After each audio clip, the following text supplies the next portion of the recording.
because the motor's not in.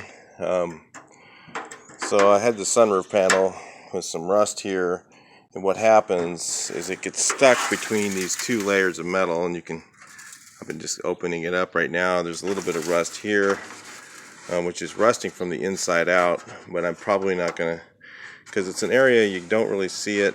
I don't know if I'll actually go ahead and cut this out and weld in a piece.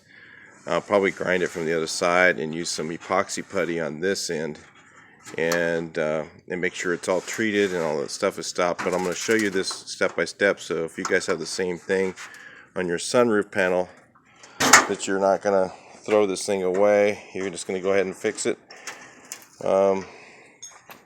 This is what it looks like inside. So I'm going to go ahead and finish cutting this off. Put this on pause while I'm doing that, then I'll show you what it's like after it's off.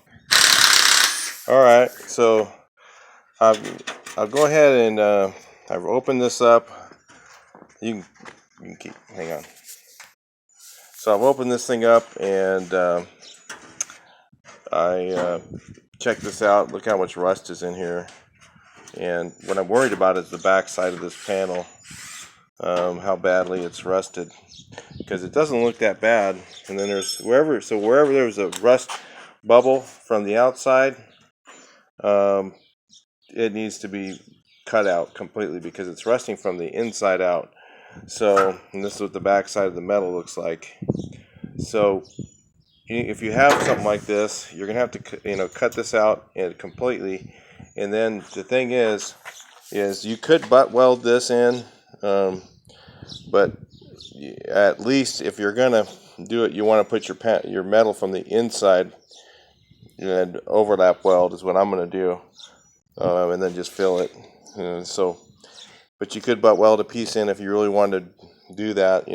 Go for it. I'm not doing that, but I'm gonna go ahead and put a piece in from the back side. But before I do that, I'm gonna get that rust reformer and I'm gonna pour it inside here. And I'm going to treat this whole area so that the rust stops. You have to do that at least. Otherwise, it's just going to rust out again, because somewhere down in here, over here, it's rusting the same way, but it just hasn't gotten all the way through. So, this is pretty bad to where you could replace this with another part, but I'm going to go ahead and fix it just because I can. So what I'm going to do first is I'm going to agitate this with this wire brush. Get all the very loose stuff off. You don't have to get every little bit of it out, because I'm going to use the rust reformer treatment on this area. So I'll show you how that stuff works. Watched a bunch of my videos already, you know that I use this stuff like crazy, and I use it because it works. So I'm going to use this product right here. There's several of them. You can use this one, you can use the spray can stuff, but I really honestly think whenever you do a Volkswagen, you need to just buy yourself a gallon of this. They have it on eBay for about 50 bucks. It works really well. It's not it's not recommended to add water to it, but in order to get it down in these cracks and everything, I'm gonna water it down a little bit so that when I pour it in here, because what I'm gonna do now is I'm gonna pour it in this area and I'm gonna get it all over inside this panel, to try and save this sunroof. Even though maybe I shouldn't. I have another sunroof panel, but the metal's getting scarce, so you got to save stuff when you can. They don't exactly make these things, at Walmart, so you're gonna have to save what you can. Let me show you how this works. So if you look here on this side, it didn't really look that bad, the panel itself, but you can see here where this rust is popping through all the way around, and this is just a support for the sunroof. So I mean, it's questionable whether this should be replaced. But if you don't have one, you're going to fix what you have, because that's what you have. So unless you can find another one, and some guys want $300 for this piece of metal right here, so if you can save it. So but see, that's why I'm trying to show you guys. This side doesn't look that bad, but there's a little bit of rust. So what I would do is, if you have a sunroof car, I would get some of this ad coat, and I'm going to show you what to do with it in this next segment real quick. So this here, I just added just a sprinkle of water. This stuff's super thick. You know, it comes out of the can, and I just added just a little bit of water. They don't recommend you do this, okay, but there's really no other way you're going to get this treated. So take the stuff here, pour it in there, pour it on your sunroof, and it's going to make a mess. Like I said, I don't really care about my ground, but if you do, make sure you got plastic underneath this stuff, and then just pour it all down into the cracks, so it's all behind in there the best you can. You're not going to get it all 100% coated, but this is how you do this stuff. I mean, a lot of guys, oh, there it is, it's going on the ground, big mess. That's all right, this is all going to get painted. I'm going to put some epoxy paint down here for me, so I'm not worried about the little bit that gets on the ground. I'll just hose it off a little bit.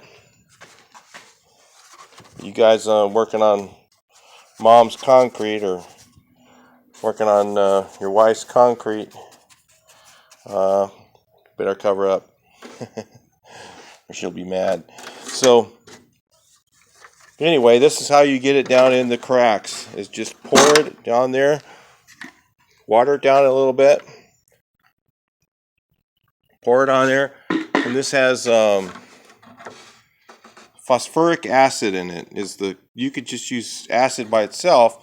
Some guys go, well, I just use the acid. Well, the problem is you get the acid in there, and that's fine, it kills the rust, but what are you going to use after the acid's done to protect the area? This has almost like an Elmer's glue clear coat in it.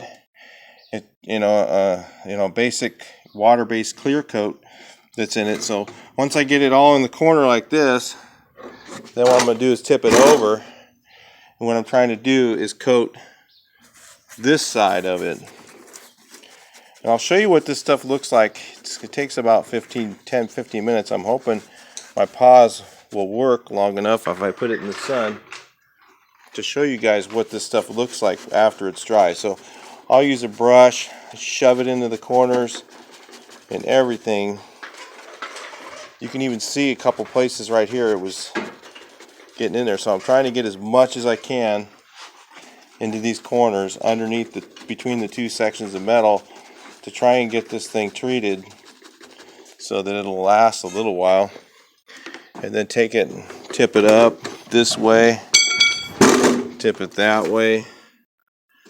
I'm going to pour a little bit right there.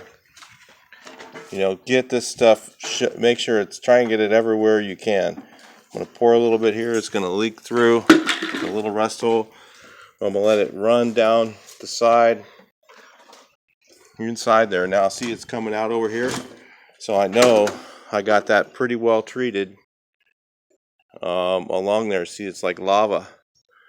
Get it all shoved in there. Get it all treated really well before you weld your piece in. Maybe we'll get this into one video, maybe not. I'm going to go ahead and let this set for a minute, and you can see it's all in there, and you can see what's happening right now. That was red rust, and it's turning black.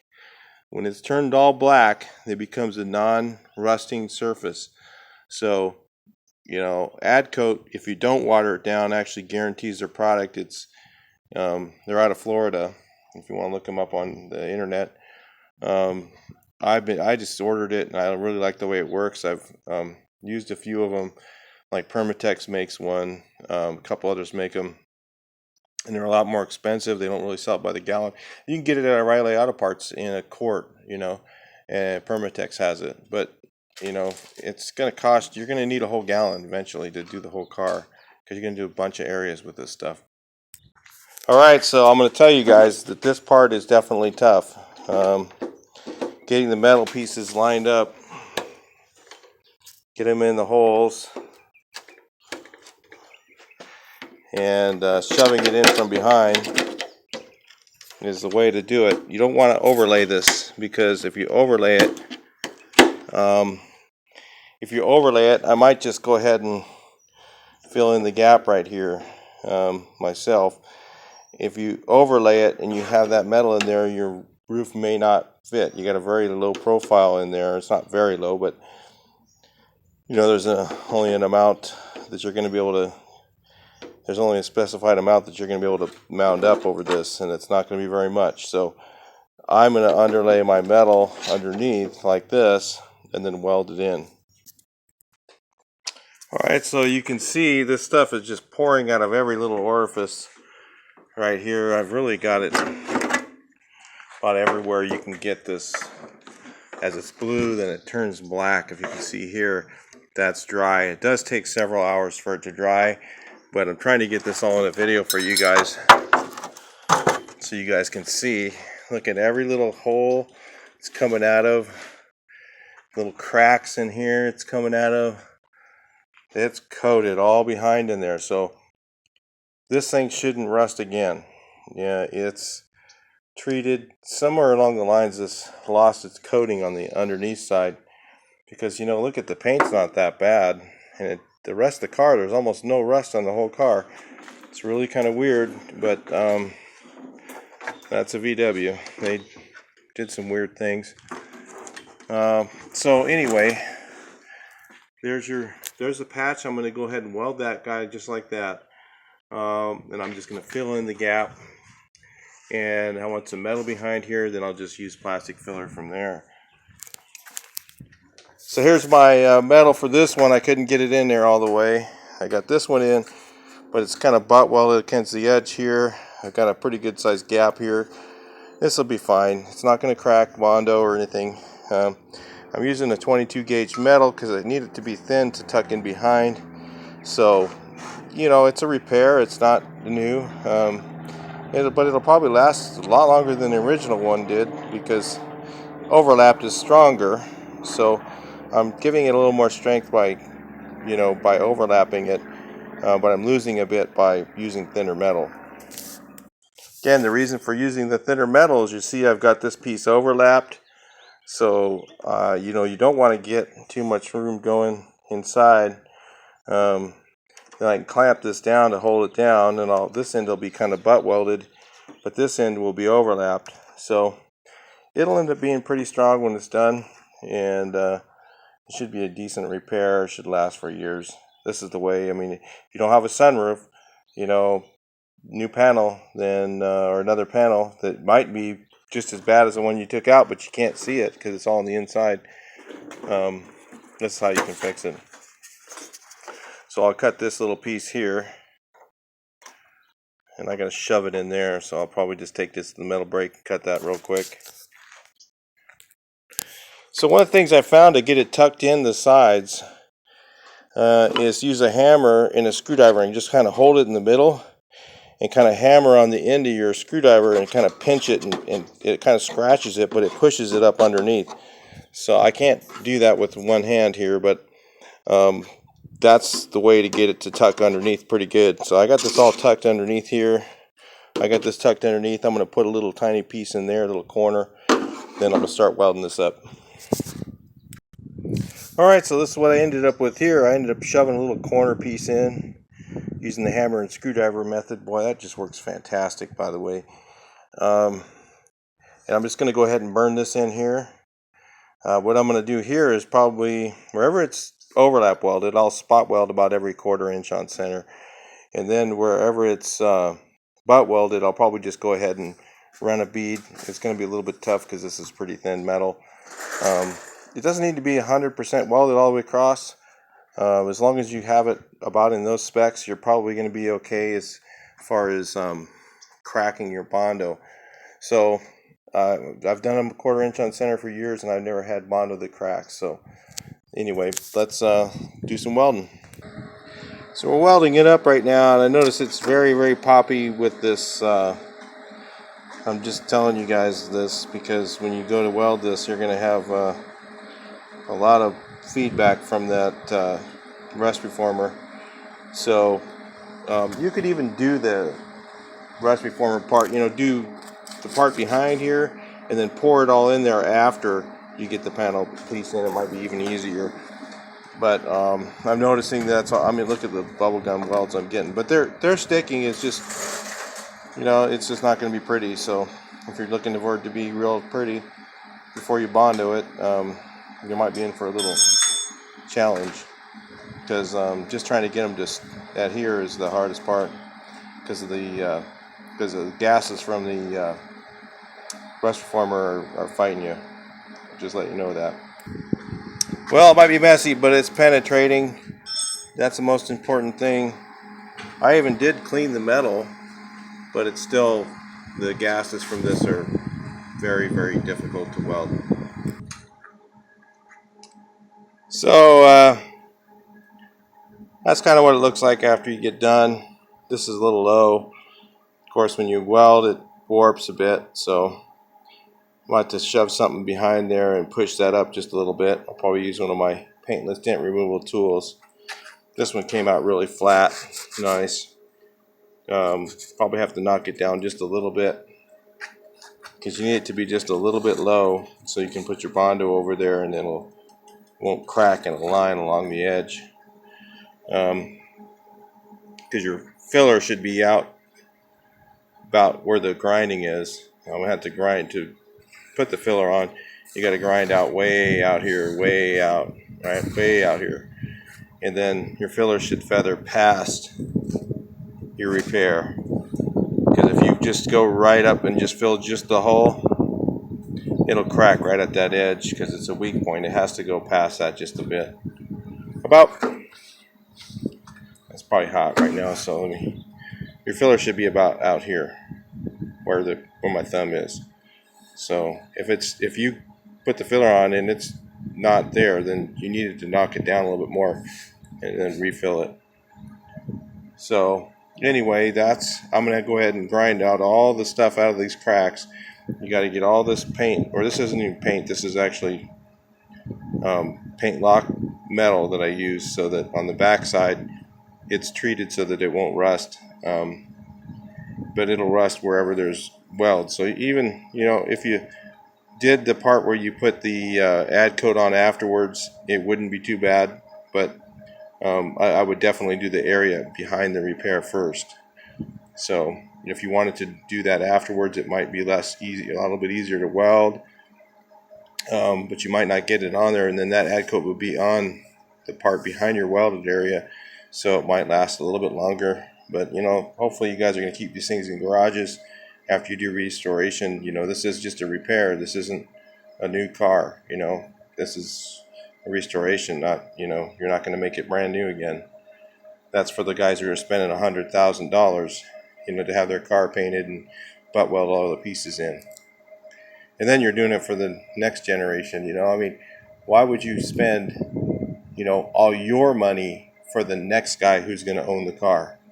You'll probably, in your lifetime, something like this will probably last forever. But then you're paying for the next person's lifetime. Think about that before you go spending all that money. You only have one life.